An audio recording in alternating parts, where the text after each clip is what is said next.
So, this is going to be my first video on the how-to stuff for configs and packs or whatever. So, the first one's going to be like configs because I get like way too many questions and I guess people don't know how to read. So, let's say you want to use a config to make your game look worse and get more FPS, whatever. So, I'm going to link this guide in the description, and it has the... Actually, I'll just link the Discord in the description. This guide's kind of outdated. This one on paper, at least. But so, you're going to join this Discord server that I made, and it's going to include any configs that we make, and it's going to be it's going to be a lot easier to update than this, because this one was in Google Drive, and Google Drive is kind of a pain to deal with. But, so... First of all, you want to make sure your in-game settings are obviously like not bad, I should say, because by default they're very bad. So obviously, first you're gonna have borderless windowed and full screen. If done correctly, should perform the same. A lot of the time they're not.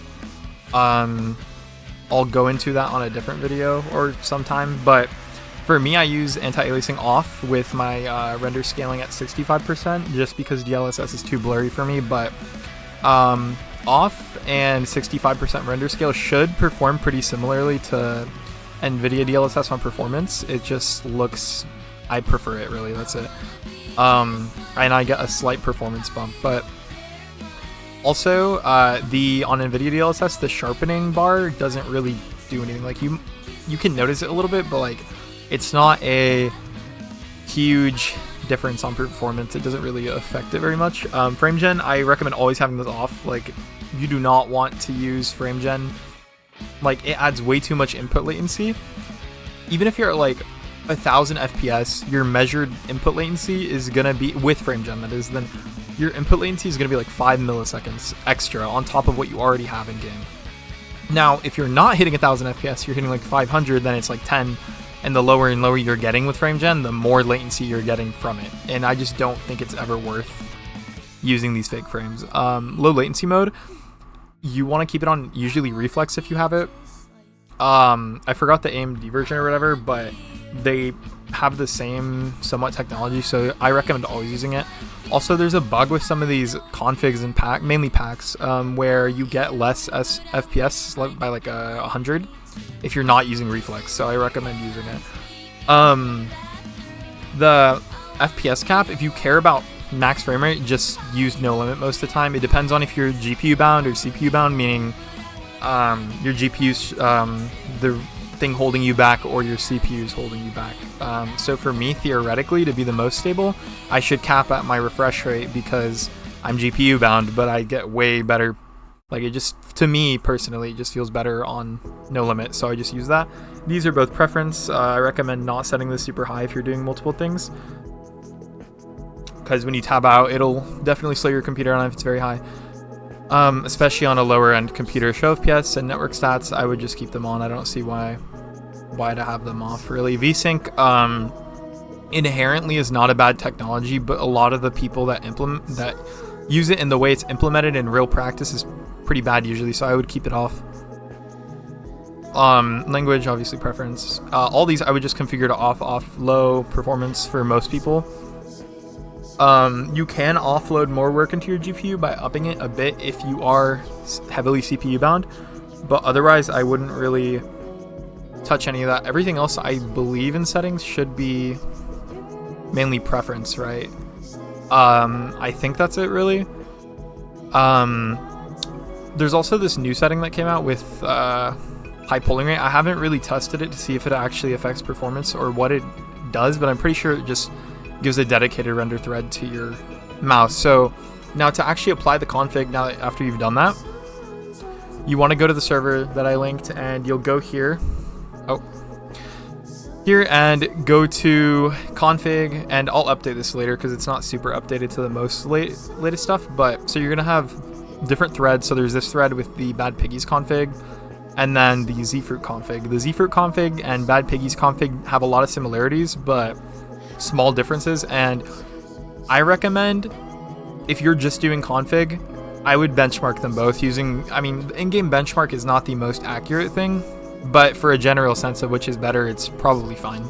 So I would download Bad Piggy's config or zfruit config. I would try. You cannot use both at once, obviously, so just use one at a time. Benchmark them both using the in-game benchmark.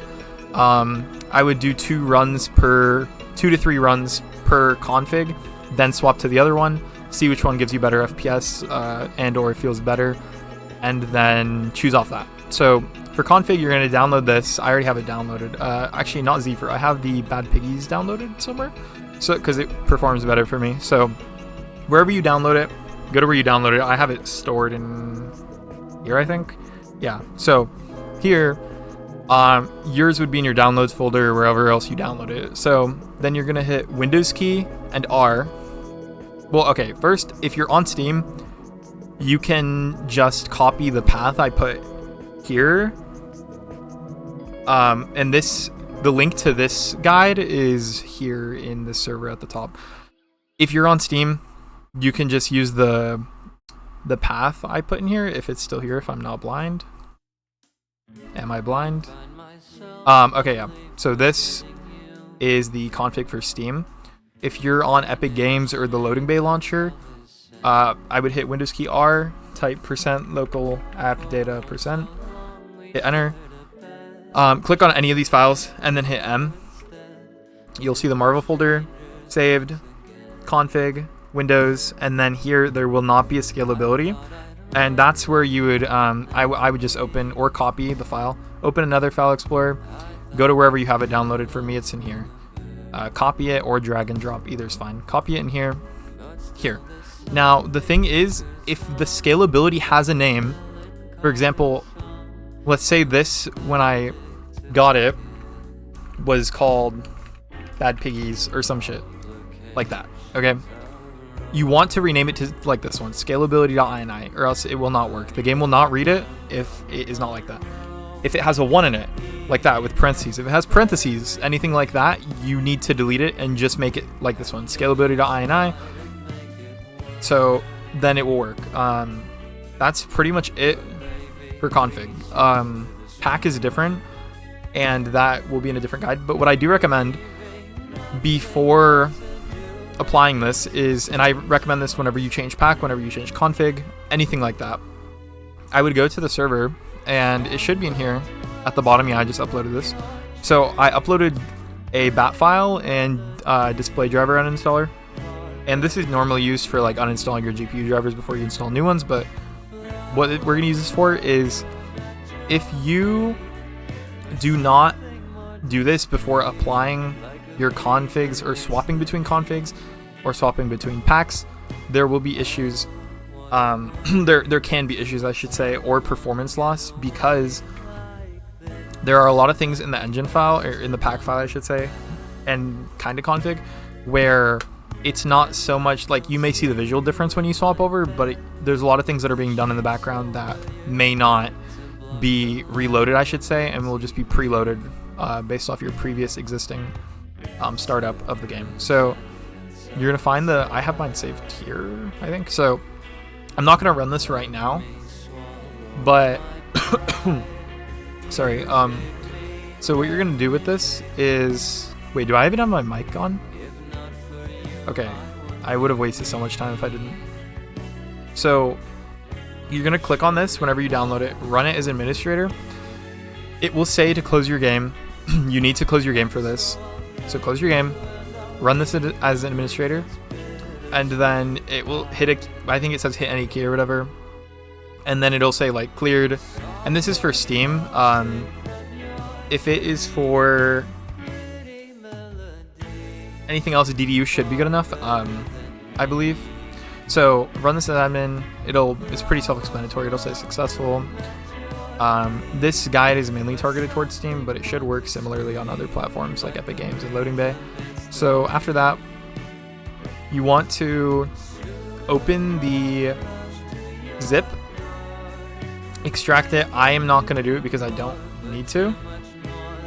Now I'm pretty sure, like, yeah, here for example, you run this, and I think this is the installer. I'm not sure if I included the portable or installer version. But in the end, it's pretty self-explanatory. So then you should have it installed, or it should be in the file. I don't really remember, if I'm being honest, but then you want to run this and set it to your GPU if it's NVIDIA or AMD.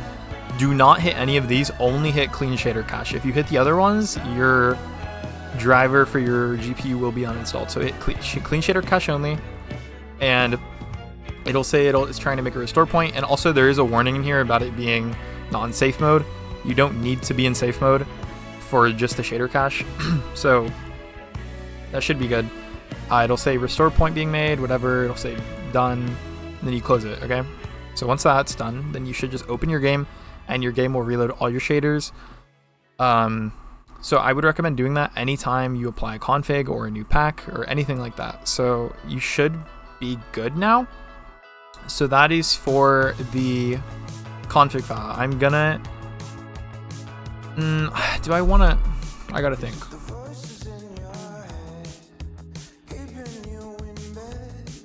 Okay, yeah.